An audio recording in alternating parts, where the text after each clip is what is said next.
नाम में आप सबको जय मसीह की। एक बार फिर से इस नए साल में आप सबका स्वागत है और नए साल का दूसरा जो संडे है उसमें हम परमेश्वर के भवन में हैं। हम परमेश्वर का धन्यवाद करते हैं उसकी दया के लिए, उसके अनुग्रह के लिए जो पिछले पूरे वर्ष में हमारी पूरी कलीसिया पर रहा, हम सब पर रहा। और इस नए साल में भी परमेश्वर ने हमें ये मौका दिया है कि हम फिर से इस नए साल की शुरुआत जो है हमने यीशु मसीह के नाम से की है। इसलिए प्रभु यीशु मसीह का नाम कर था और ये उसके बाद दूसरा संडे है, क्रिसमस के बाद दूसरा संडे। और आज के जो बाइबल रीडिंग हमारे सामने पढ़ी गई है वो नीति वचन 8वां अध्याय पढ़ा गया, भजन 103 और इफ्सियों 1:3 से 8, यूहन्ना 1:9 से 18। आज का थीम है second Sunday after Christmas, we are sharers in the sonship of Christ. हम प्रभु यीशु मसीह के पुत्रत्व में हिस्सेदार हैं या सहभागी हैं। हम प्रभु यीशु मसीह के साथ उसके पुत्रत्व में हिस्सेदार हैं या साझी हैं। आइए प्रार्थना करें।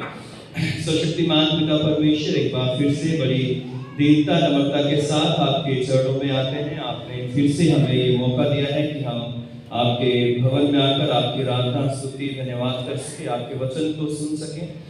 हे पवित्र आत्मा, आइए और हमारी सहायता कीजिए। हमारा बोलना और हमारा सुनना आपकी ओर से हो और हम इस वचन को सुने, समझें और इस पर चल सकें। यीशु क्रिस्त के सामर्थी नाम से मांगते हैं, आमीन। हम परमेश्वर का धन्यवाद करते हैं कि परमेश्वर ने अपने पुत्र को, प्रभु यीशु मसीह को इस संसार में भेजा। और जब प्रभु यीशु मसीह संसार में आए तो प्रभु यीशु मसीह ने बार बार कहा कि मैं पिता की ओर से आया हूं, पिता ने मुझे भेजा है। और पूरे संसार के लिए परमेश्वर को एक पिता के रूप में जानना एक नई चीज थी, क्योंकि दुनिया में जो ईश्वर थे उनको मनुष्य से बड़ा दूर और कई बार जो है ऐसा दिखाया जाता था कि ईश्वर बड़ा बदला लेने वाला, क्रोध करने वाला और दंड देने वाला ईश्वर है। लेकिन जब प्रभु यीशु मसीह आए तो प्रभु यीशु मसीह ने जो सारे कॉन्सेप्ट थे उसके साथ साथ सबसे बड़ा कॉन्सेप्ट यीशु मसीह ने रखा कि परमेश्वर पिता है, परमेश्वर हमारा पिता है। और प्रभु यीशु मसीह ने जो है जब भी अपनी, अगर हम यूहन्ना की इंजील पढ़ते हैं तो यूहन्ना में बार बार यीशु मसीह ने कहा कि मैं इसलिए भेजा गया हूं ताकि मैं अपने पिता की इच्छा को पूरा कर सकूं, है ना। और मुझे अपने पिता के काम को दिन ही दिन में पूरा करना है, क्योंकि वो रात आएगी जिसमें कोई काम कर नहीं सकेगा।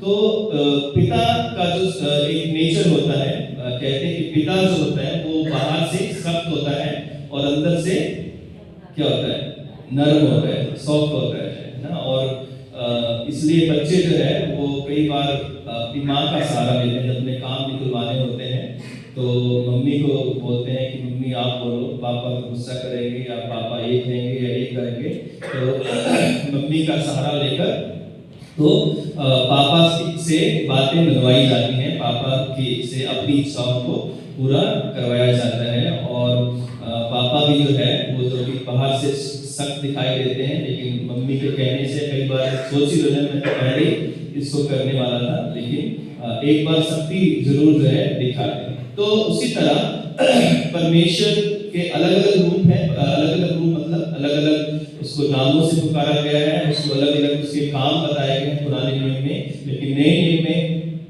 परमेश्वर जो है वो एक पिता के रूप में प्रभु यीशु मसीह ने उसे प्रकट किया। परमेश्वर ने खुद जो है अपने यीशु मसीह को अपने पुत्र के रूप में प्रकट किया है। अगर हम यूहन्ना 3:16 पढ़ें तो लिखा है कि परमेश्वर ने जगत से ऐसा प्रेम किया कि अपना इकलौता पुत्र दे दिया, ताकि जो कोई इस पर विश्वास करे वो नाश न हो परंतु अनंत जीवन पाए। परमेश्वर ने अपने पुत्र को जगत में इसलिए नहीं भेजा कि जगत पर दंड की आज्ञा दे, परंतु इसलिए भेजा कि जगत उसके द्वारा उद्धार पाए ना। तो परमेश्वर ने कहा कि परमेश्वर का वचन कह रहा है कि परमेश्वर ने अपने इकलौते पुत्र को भेजा है। तो हम यहाँ पर देखते हैं कि जैसा प्रभु यीशु मसीह परमेश्वर के पुत्र हैं, वही सौभाग्य कलीसिया को या विश्वासियों को भी मिला है कि जब हम प्रभु यीशु मसीह से जुड़ते हैं तो हम भी परमेश्वर के बेटे बेटियां कहलाते हैं या हम बन जाते हैं। और जब हम प्रभु यीशु मसीह पर के नाम को ग्रहण करते हैं तो हम भी उस अधिकार को प्राप्त करते हैं जो परमेश्वर ने पृथ्वी पर रहते हुए अपने पुत्र को दिया था। जो काम पुत्र करता था वही काम आज मैं और आप भी करते हैं। और जैसा पुत्र ने दुख उठाया वैसा हम भी उठाते हैं। जैसा पुत्र ने प्रभु से परमेश्वर से प्रार्थना की, पिता से प्रार्थना की, आज हम भी पिता से प्रार्थना करते हैं। तो परमेश्वर ने प्रभु यीशु मसीह को भेजकर, अपने बेटे को भेजकर संसार के सब विश्वासियों को, सब लोगों को अपना बेटे और अपनी बेटियां बना लिया है ना। और हम जो मसीह लोग हैं, अक्सर जो हम परमेश्वर की बात करते हैं तो हम परमेश्वर पिता, बार बार हम प्रार्थनाओं में, अपने वचनों में, अपनी गवाही में हम परमेश्वर पिता कहते हैं ना। और हम क्यों परमेश्वर को पिता कह सकते हैं? क्या हमारे पास अधिकार है, क्या अथॉरिटी है हमारे पास कि हम परमेश्वर को पिता कह सकते हैं? क्योंकि हमने पिता को कभी देखा नहीं है ना। तो उसका एक रीजन है कि हम मसीह लोग परमेश्वर को पिता कहते हैं और अन्य लोग जो है वो परमेश्वर को पिता नहीं कहते। अन्य लोग जो है ईश्वर को अलग अलग नामों से पुकारते हैं जो है, और बहुत कम लोग हैं या कम ऐसे ईश्वर हैं जिनको पिता के रूप में लोग जानते हैं। लेकिन हमारा जो परमेश्वर है, जो सृष्टि को बनाने वाला है, उसको हम पिता परमेश्वर के रूप में जानते हैं। और जब हम पिता परमेश्वर से कहते हैं तो हम भी उसके बेटे बेटियां अपने आप को मानते हैं। और ये अधिकार हमें कैसे मिला? अगर हम यूहन्ना पहला अध्याय पढ़ते हैं तो वहां पे लिखा हुआ है कि वह 11वीं आयत से, वह अपने घर आया और उसके अपनों ने उसे ग्रहण नहीं किया, परंतु जितनों ने उसे ग्रहण किया उसने उन्हें परमेश्वर की संतान होने का अधिकार दिया है। हम क्या है? अब परमेश्वर की संतान है, we are the children of God, है ना। तो कुछ चीजें हम देखते हैं और दो चार चीजें हम देखेंगे किस तरह से परमेश्वर ने हमें अपनी संतान बनने का अधिकार दिया। पहली बात जो भी मैंने पढ़ी कि when we receive Jesus our personal savior, we become the children of God। जब हम यीशु मसीह को हम अपने उद्धारकर्ता के रूप में स्वीकार करते हैं तो लिखा हुआ है कि जितनों ने उस पर विश्वास किया तो क्या हो गए? प्रभु यीशु मसीह में परमेश्वर के बेटे बेटियां बन गए। तो जब हम यीशु मसीह पर विश्वास करते हैं तो परमेश्वर हमें अपने बेटे बेटियां होने का अधिकार देता है। तो जब हम सब मसीह लोग हैं प्रभु यीशु मसीह को अपना व्यक्तिगत उद्धारकर्ता स्वीकार कर चुके हैं। कोई शायद एक आध कोई होगा जिसने नहीं किया होगा, लेकिन हम ऑलमोस्ट जो है प्रभु यीशु मसीह को अपना प्रभु और उद्धारकर्ता स्वीकार कर चुके हैं। तो जब हम कर चुके हैं तो हम परमेश्वर के बेटे बेटियां बनाए गए हैं। तो अब हम परमेश्वर के बेटे बेटियां बन गए हैं। दूसरी बात जो है, जब हम यीशु मसीह के नाम में विश्वास करते हैं, when we believe in the name of Jesus, we become the children of God। जब हम प्रभु यीशु मसीह के नाम में विश्वास करते हैं तो हम परमेश्वर के बेटे बेटियां बनाए जाते हैं। लिखा है कि परंतु जितनों ने उसे ग्रहण किया उसने उन्हें परमेश्वर की संतान होने का अधिकार दिया, अर्थात जो उसके नाम पर विश्वास रखते हैं। अर्थात जो उसके नाम पर विश्वास रखते हैं, यीशु मसीह के नाम पर विश्वास करने से हम परमेश्वर के बेटे बेटियां बनाए गए हैं। फिर हम तीसरी चीज देखते हैं कि by the grace of God we become the children of God। जब हम 16 से 18 पढ़ते हैं, लिखा है कि परमेश्वर को किसी ने कभी नहीं देखा, लेकिन परमेश्वर का जो पुत्र है प्रभु यीशु मसीह है, इकलौता पुत्र, उसने जो है वो परमेश्वर को हमारे ऊपर प्रकट किया। कैसे प्रकट किया? कि ये मेरा पिता अब तुम्हारा भी पिता है, मेरा परमेश्वर तुम्हारा भी परमेश्वर है। और जब हम पर अनुग्रह होता है, क्योंकि बिना परमेश्वर के अनुग्रह के हम ना यीशु मसीह को स्वीकार कर सकते हैं, ना उसको उद्धारकर्ता मान सकते हैं, ना हम उसके नाम को ले सकते हैं, क्योंकि हम पर प्रभु का, परमेश्वर का अनुग्रह हुआ है। इस कारण हम प्रभु यीशु मसीह के पास आए हैं। और जब हम प्रभु यीशु मसीह के पास आए हैं तो हमें भी वो अनुग्रह मिला है, वो ग्रेस हमें भी दी गई है जिसके योग्य हम नहीं थे। और जब हमें वो अनुग्रह मिला है तो उस अनुग्रह के द्वारा हम परमेश्वर के बेटे बेटियां बनाए गए हैं। तो प्रभु का हम धन्यवाद करते हैं कि परमेश्वर ने हमें अपने बेटे बेटियां होने का अधिकार दिया है। एक और जो तरीका है जिससे हम परमेश्वर के बेटे बेटियां बनाए गए वो है by the love of God we have become the children of God. हम परमेश्वर के प्रेम के कारण, परमेश्वर ने हमसे ऐसा प्रेम किया कि उसने हमें अपने बेटे बेटियां होने का अधिकार दिया। अगर हम पहला यूहन्ना उसका 3 अध्याय पढ़ें, उसकी पहली आयत से लिखा हुआ है कि देखो परमेश्वर ने हमसे कैसा प्रेम किया कि उसने हमें अपनी संतान यह अनुग्रह दिया कि हम उसकी संतान को। देखो पिता ने हमसे कैसा प्रेम किया कि हम परमेश्वर की संतान कहलाए। पहला यूहन्ना उसका 3 अध्याय। और हम हैं भी, इस कारण संसार हमें नहीं जानता क्योंकि उसने उसे भी नहीं जाना। हे प्रियो, अभी हम परमेश्वर की संतान हैं। कैसे हैं? देखो पिता ने हमसे कैसा प्रेम किया। तो हम परमेश्वर के प्रेम के द्वारा जो है, और परमेश्वर ने जगत से ऐसा प्रेम किया कि उसने अपने इकलौता पुत्र दे दिया ताकि उसके इकलौते पुत्र पर विश्वास करने के द्वारा हम उसके सब लोग उसके बेटे बेटियां बन जाए। तो आज मैं और आप जो है परमेश्वर के संतान हैं क्योंकि परमेश्वर ने ये चाहा कि हम उसकी संतान बने। तुमने मुझे नहीं चुना परंतु मैंने तुम्हें चुना है। यूहन्ना 15 की 16 आयत में लिखा हुआ है कि तुमने मुझे नहीं चुना। अगर हमें चुनाव करने का मौका मिले तो शायद हम परमेश्वर को कभी भी ना चुने, है ना। अगर शैतान जैसे यीशु मसीह के सामने ऑप्शन रखे थे कि तू मुझे झुककर प्रणाम कर दे तो मैं सारी दुनिया की ऐशो आराम तुझे दे दूंगा। और दुनिया में हम क्या चाहते हैं? हर कोई चाहता है कि हमें ऐशो आराम मिले, कोई नहीं चाहता कि हमें ऐशो आराम से वंचित रहना पड़े। तो अगर संसार को जो है अगर ऑप्शन दिया जाए तो संसार के लोग जो है वो धन संपत्ति महिमा प्रतिष्ठा नाम और ऐश्वर्य को चुनेंगे, है। लेकिन बहुत कम लोग होंगे, थोड़े लोग होंगे जो परमेश्वर के रास्ते को चुनेंगे। सकरा है वो मार्ग जो जीवन को पहुंचाता है और बहुत थोड़े हैं जो उस मार्ग पर चलते हैं। लेकिन चौड़ा है वो मार्ग जो जिसका अंत क्या है? मृत्यु है। और बहुतेरे हैं जो उस मार्ग पर चलते हैं। तो जो चौड़ा मार्ग है वो ऐशो राम और शैतान का रास्ता हो सकता है, जहां पर शैतान हमें खुली छूट देता है कुछ भी करने की।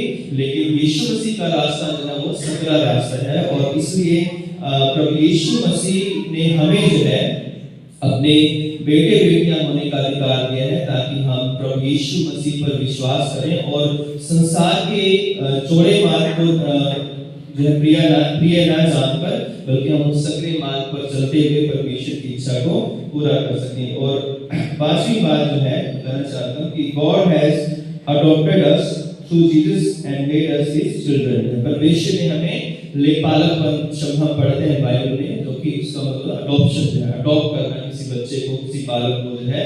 और जब कोई व्यक्ति किसी को अडॉप्ट करता है तो जो कुछ उस व्यक्ति का होता है ना, जो कुछ उसके पास प्रॉपर्टी है, घर है, पैसा है, वो सारा का सारा उस अडॉप्टेड चाइल्ड को भी ये राइट है कि वो सारा जो उसके माँ बाप के पास है अधिकार, वो सारा अधिकार उसके बच्चे को भी या बेटी हो या बेटा उसको मिल जाता है ना।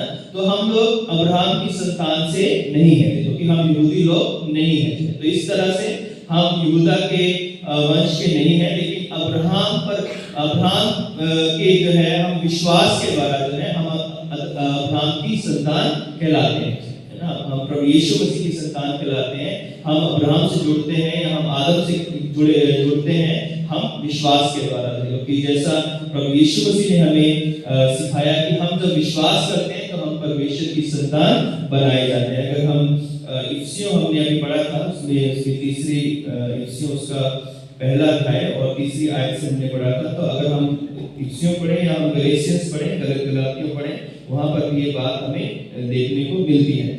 अगर हम इफिसियों पढ़ें तो वहां पर भी लिखा हुआ है 5वीं आयत में, और अपनी इच्छा की सुमति के अनुसार हमें अपने लिए पहले से ठहराया कि यीशु मसीह के द्वारा हम उसके लेपालक पुत्र हो।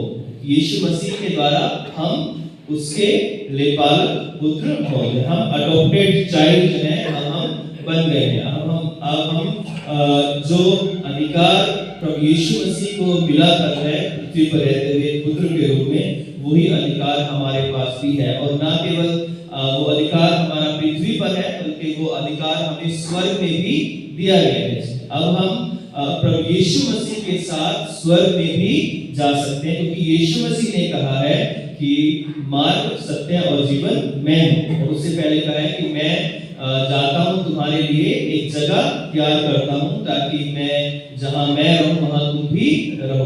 तो हम कैसे वहाँ रह सकते हैं जहाँ यीशु मसीह जो है रहता है ना।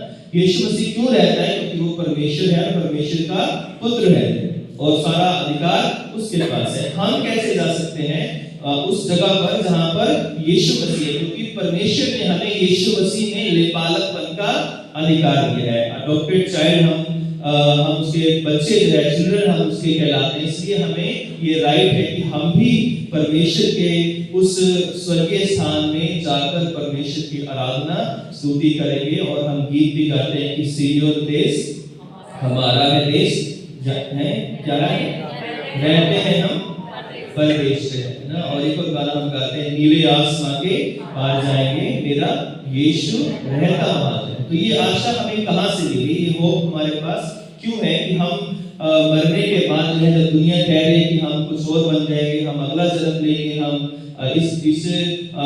इस रूप में हम जन्म लेंगे, लेकिन हम कहते हैं कि हम किसी रूप में जन्म नहीं लेंगे, बल्कि हम परमेश्वर के पास चले जाएंगे ना। हम जो है उस स्वर्गीय स्थान में हमेशा के लिए चले जाएंगे, जो प्रभु यीशु मसीह ने हमारे लिए तैयार किया है।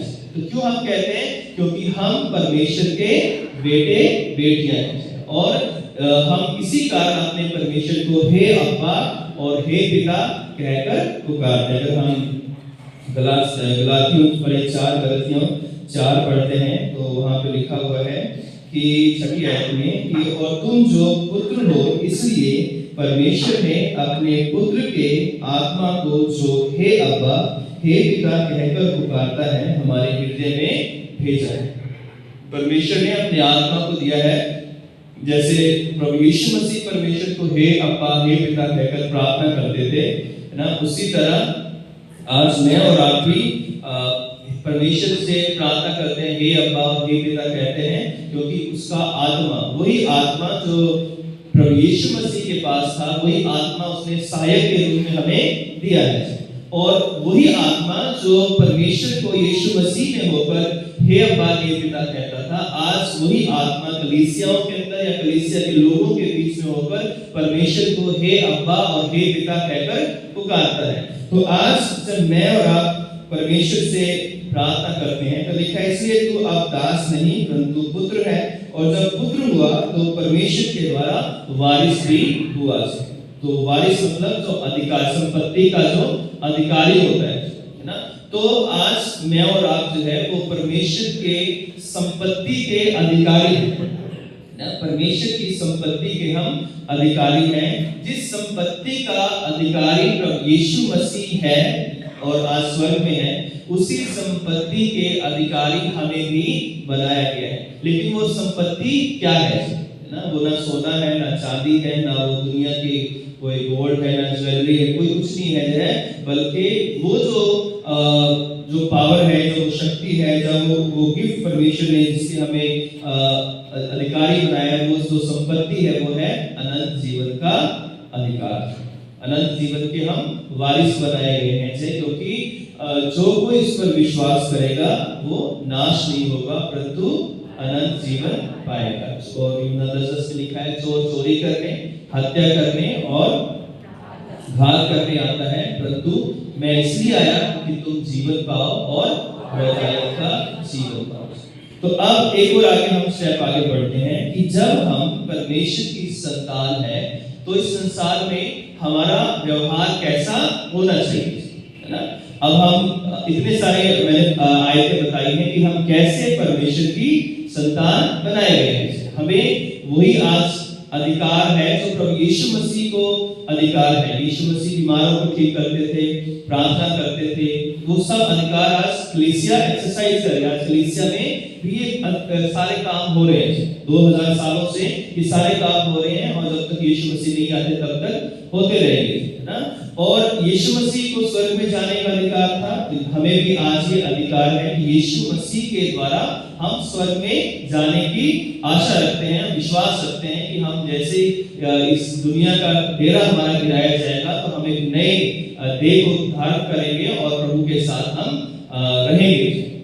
लेकिन इस दुनिया में रहते हुए जैसा प्रभु यीशु मसीह ने अपना स्वभाव बनाया था वैसा ही हमें भी अपने स्वभाव को बनाने की जरूरत है। अगर हम फिलिपियों उसका दूसरा अध्याय पढ़ते हैं तो लिखा हुआ है कि जैसा मसीह का स्वभाव था वैसा ही हमारा भी स्वभाव होना चाहिए, है ना। अगर बच्चे अपने माँ बाप के अनुसार काम ना करें तो लोग क्या कहते हैं? कहते हैं कि इन्होंने अपने माँ बाप का नाम क्या कर दिया? क्या कर दिया? डुबो दिया, है ना। तो खराब कर दिया। अगर माँ बाप अच्छे हैं, बच्चे खराब निकले, निकम्मे निकले, तो लोग माँ बाप से उनको कंपेयर करते हैं कि देखो इनके माँ बाप अच्छे हैं लेकिन बच्चे कितने निकम्मे हैं। तो उसी तरह हम जो परमेश्वर की संतान है ना, हमारा परमेश्वर कितना पवित्र है, कितना भला है, कितना दयालु है, कितना अनुग्रहकारी है, कितना वो धीरजवान है। लेकिन अगर हम देखें हम परमेश्वर की संतान हैं तो हमें अपने आप को जांचना है कि जब हम परमेश्वर की संतान हैं तो हम कैसे हैं। परमेश्वर ने हमें अपनी संतान बनाया है, हमें अपने लहू से प्रभु यीशु मसीह ने धो दिया है। अब हमें ये देखना है कि क्या हम अपने पिता के इच्छा के अनुसार या अपने पिता के स्वभाव के अनुसार काम करते हैं या नहीं करते ना। ये हमारे लिए सोचने का या अपने आप से सवाल करने का विषय है कि क्या हम प्रभु यीशु मसीह की तरह हमेशा पिता पर भरोसा रखते हैं, है ना। क्या हम प्रभु यीशु मसीह की तरह क्षमा करते हैं? क्या हम प्रभु यीशु मसीह की तरह प्यार करते हैं? क्या हम प्रभु यीशु मसीह के तरह जो दूसरों की सहायता करते हैं? क्या हम प्रभु यीशु मसीह की तरह बिना भेदभाव के लोगों के बीच में काम करते हैं? गरीब अमीर के जो बीच में दीवार थी उसको गिराकर जो है, क्या हम प्रभु यीशु मसीह के समान जब हम सताए भी जाते हैं, हमें परेशान भी किया जाता है, हमें निराश भी किया जाता है, तो क्या हम उसमें हम लोगों को बुरा भला या गाली गलौज करते हैं या हम प्रार्थना करते हैं ऐसे लोगों के लिए, कहते हैं कि हे पिता इन्हें क्षमा कर क्योंकि ये नहीं जानते कि ये क्या करते हैं। तो हम संतान हैं परमेश्वर की, ये हम पर खुदा का अनुग्रह हुआ है। यीशु मसीह पर विश्वास करने के द्वारा हम उसकी संतान बने हैं। लेकिन अब हमें उसकी संतान होने के काम भी करने हैं। अगर हमारे अंदर उसका अंश नहीं होगा, उसकी छाया हमारे अंदर, अपने पिता के कामों की छाया हमारे अंदर नहीं होगी, तो लोग हमारा मजाक बनाएंगे कि ये अपने आप को परमेश्वर के बेटे बेटियां कहते हैं लेकिन इनके अंदर इनके काम कोई भी परमेश्वर से मैच नहीं करते हैं। हमारे काम अपने पिता से 100% तो कभी हो ही नहीं सकते, हम परमेश्वर के समान तो नहीं बन सकते, लेकिन कुछ तो होना चाहिए कि हम परमेश्वर के स्वभाव को ग्रहण करें। कुछ तो हमारे अंदर ऐसी खासियत होनी चाहिए कि हम दूसरे लोगों से अलग हों। कुछ तो हमारे अंदर ऐसी बात होनी चाहिए कि लोग हमारे जीवन को देखकर स्वर्गीय परमेश्वर की, हमारे पिता की बड़ाई कर सके और कह सके कि हाँ सच में ये जीवते परमेश्वर के लोग हैं, ये उसके बच्चे हैं। तो जब हम उसके बच्चे बने, उसके बेटे बेटियां बने हैं, तो इसके साथ रिस्पॉन्सिबिलिटी भी हमारे ऊपर आई है। हमारे ऊपर अपने पिता के नाम को बनाए रखने के लिए एक जिम्मेवारी भी है ना। कोई भी बड़ा व्यक्ति जो है, अगर कई बार नेताओं के बच्चे जो है जब कोई गलत काम करते हैं, पूरा मीडिया उसको हाईलाइट करता है, तो क्या होता है उनके उसके नाम जो है खराब होता है ना। कई लोग उसे पार्टी से, कई पार्टियों से निकाल देते हैं कि इसके बेटे की वजह से हमारा नाम भी, हमारी पार्टी का नाम भी खराब होगा, उसको अलग कर देते हैं ना। उसी तरह अगर हम परमेश्वर का नाम खराब करेंगे तो हमारे पास जो अधिकार है बेटा बेटी होने का वो अलग भी हो सकता है, वो अधिकार छिन भी सकता है, क्योंकि उस अधिकार को बनाए रखने का काम जो है अब हमारे हाथ में है। हमारे हाथ में पवित्र शास्त्र है, पवित्र परमेश्वर के लोग हैं, परमेश्वर ने हमें पढ़ने लिखने की शक्ति दी है, सामर्थ्य दी है। तो हमें आज परमेश्वर के वचन को थामे रहना है, परमेश्वर के वचन पर विश्वास करना है, क्योंकि ये वचन ही है जो देहधारी होकर हमें बेटा बेटी होने का अधिकार दिया है। तो इस वचन को निरंतर पढ़ें, वचन से प्रेम करें, बाइबल को पढ़ें, बाइबल से प्रेम करें, क्योंकि जिंदगी के अंधकार में जो है बाइबल एक ऐसी रोशनी है जो हमें अंधकार के समय से बाहर लेकर आती है। तो प्रभु आप सबों की सहायता करें। हम धन्यवाद करें कि हम परमेश्वर के बेटे बेटियां हैं, लेकिन इसके साथ साथ हमारे ऊपर जिम्मेवारी भी है कि हम अपने पिता की महिमा हमेशा प्रकट करें। और जैसा प्रभु यीशु मसीह कहते थे कि मैं इसलिए आया हूं कि मैं अपने पिता की महिमा को कर सकूं। तो मेरे और आपका जीवन भी परमेश्वर की महिमा के लिए होना चाहिए, है ना, और हमें परमेश्वर में हमेशा बने रहना चाहिए। तो प्रभु आप सबों को आशीषित करें और इस नए साल में जो अपने घर जा रहे हो गए तो एक धन्यवाद के साथ जाएं। चर्च के बाद जब हम अपने घरों में जाते हैं तो कि हम परमेश्वर की संतान है ना, परमेश्वर ने हमें अपने बेटे बेटियां बनाया है। और हम की बजाय आप कह सकते हैं कि मैं परमेश्वर का बेटा हूं, मैं परमेश्वर की बेटी हूं, मैं परमेश्वर का धन्यवाद करता हूं या करती हूं, है ना। मैं अपने परिवार के लिए परमेश्वर का धन्यवाद कर सकता हूं कि मेरा परिवार परमेश्वर के संतान है, हमें परमेश्वर ने अपनी संतान होने का अधिकार दिया है। दूसरी प्रार्थना में ये भी करें कि हे परमेश्वर हमारी सहायता कर कि जब हम आपकी संतान हैं तो हम आपके स्वभाव के अनुसार काम कर सकें, आपकी इच्छा को पूरा कर सकें। जब हम अपने पिता के मर्जी के खिलाफ काम करते हैं तो हम अपने पिता के नाम को बदनाम करते हैं, और बाइबल में लिखा है कि तू अपने परमेश्वर का नाम व्यर्थ ना लेना चाहिए। आइए प्यारे खुदा यीशु मसीह, हम आपका धन्यवाद करते हैं आज के दिन के लिए। हम आपका लाखों करोड़ों बार धन्यवाद करते हैं कि हम हमारी अयोग्यता के बावजूद प्रभु आपने हमें इस योग्य बनाया कि हम आपकी संतान बन सकें। पिता, हमारे काम तो अच्छे नहीं हैं, लेकिन आपके उस बड़े अनुग्रह के द्वारा हम आपकी संतान बनाए गए। पिता, इस नए साल में हमारी मदद कीजिए ताकि हम आपके इच्छा के अनुसार काम कर सकें। पिता, आपके अक्स को, आपकी उस प्रतिछाया को पिता परमेश्वर हम अपने कामों से, अपने व्यवहार से, अपनी सोच से प्रकट कर सकें और होने दे पिता हमारा जीवन बहुतों के लिए एक आशीष और एक गवाही का कारण बने। पिता, हमारा लक्ष्य प्रभु संसारिक ऐशो आराम नहीं, बल्कि हमारा लक्ष्य हर बात में आपके नाम को महिमा देना हो। पिता, इस पूरी कलीसिया को आप आशीषित करें और इस नए साल में पिता अपने लहू में इस पूरी कलीसिया को ढांप लेना ताकि हम और आत्मा और सच्चाई से आपके नाम को महिमा दे सकें और आपके बेटे बेटियां हम बनते हुए पिता परमेश्वर और आपके वचनों में हम गहरे उतरते जाएं और आपकी सेवा कर सकें। यीशु क्रिस्त के सामर्थी नाम से बात करें, आमीन। आप सबों को जय मसीह।